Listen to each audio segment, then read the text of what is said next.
SSL protects data in motion, so let's go to the #1 place where there's a lot of data, a lot of motion, and a lot of protection of it. Here at the #1 site on the internet, Google.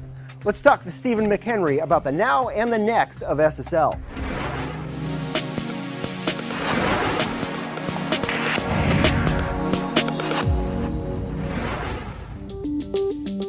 I couldn't wait to check in and get started, getting FaceTime with one of the oracles of TLS and SSL. But to respect both Stephen and the technology, we started with the basics. As much as SSL is known for its encryption component, I wanted his critical insight on how the authentication component is important to Google. Encryption is different than authentication. SSL and TLS actually provide for both. The server is going to present a certificate that says, I am this server that you expect to be talking to. And so the client then has to authenticate that by following the certificate chain up to a trusted root. The encryption piece is such that every packet you send is a mathematical algorithm is applied to it to make it undecipherable to someone who's just eavesdropping and pulling bits off the wire. You could encrypt without authenticating, but then what you wouldn't know is who you were talking to at the other end. So no one would be able to see what you sent the other end, but the other end might not be who you thought it was. And likewise, you could authenticate and not encrypt, so you would know you're talking to the right place, but then anybody listening along the way could eavesdrop on the communication. So both are very important. With the basics nailed down, I went straight to advancing the trust ecosystem. That calls for delicately balancing the technology's future versus widespread current usage. So I crawled into Stephen's brain regarding healthy transition. I think it would be the broken client libraries and the broken implementations out there. As we make changes, what happens is client libraries that were introduced that don't work properly. What happens is you make a change on the server side and now you break a couple million phones that can no longer talk to the servers that they need to talk to. And then you have a choice. You live with broken phones for a while and users live in an insecure world, or users are taught to click through these warnings, which is a bad idea, very bad idea, or the phone people come to the people that changed the server and say, you have to roll that change back. And so it inhibits progress.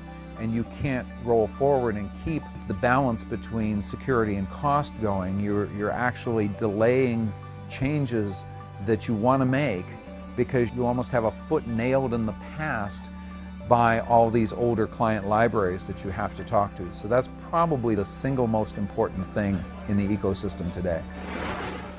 I loved Google's fun atmosphere of ball pits and pool tables and dinosaurs with pink flamingos. But look beneath the fun. Their minds are on what users do with technology, like mobile and the Internet of Things. But you can't secure what's next without prioritizing what to protect now. I would think everything, every communication between two endpoints should be encrypted. And again, we're balancing cost versus the requirement of privacy. If you have a very low-powered device, a very low-powered phone, or a brooch that transmits your location, you're trying to use the cheapest processor you can in this, or a watch. You know, there are now internet-enabled watches. You might not want to put SSL in it, okay, because it's costly to establish the connection, and it's a very low-powered computing device, and by low power I mean low computational power. In an ideal world, why wouldn't you want all of your communication to be encrypted? Why would you want anything to be exposed unless you, the user, wanted to expose it? Stephen is a man in demand, so we had time for one last topic. We mere mortals have a rough time moving from great idea through adoption to standardization. So why is there an adoption lag? I think the biggest thing responsible for lag is the fact that there are legacy devices out there. There's still plenty of XP out there. I'm sure there's some Windows 2000 out there, which doesn't update at all. And so Windows XP only updates on demand, or if you set a bit that says auto update, which most people do not do.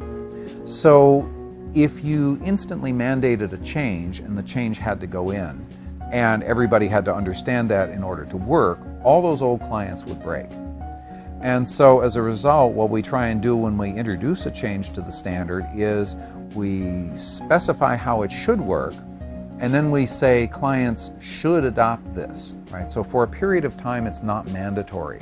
And then at some point in the future, we figure that stuff is old enough that it should have gone away. In some cases, or maybe even trying to provide an incentive for people to move forward. If they're on Windows 2000, it would be a good thing if they moved forward to a modern operating system because there are so many vulnerabilities. We're trying to provide a window to make the change not painful, but ultimately, if you don't say at some point it's mandatory, you never move into the future.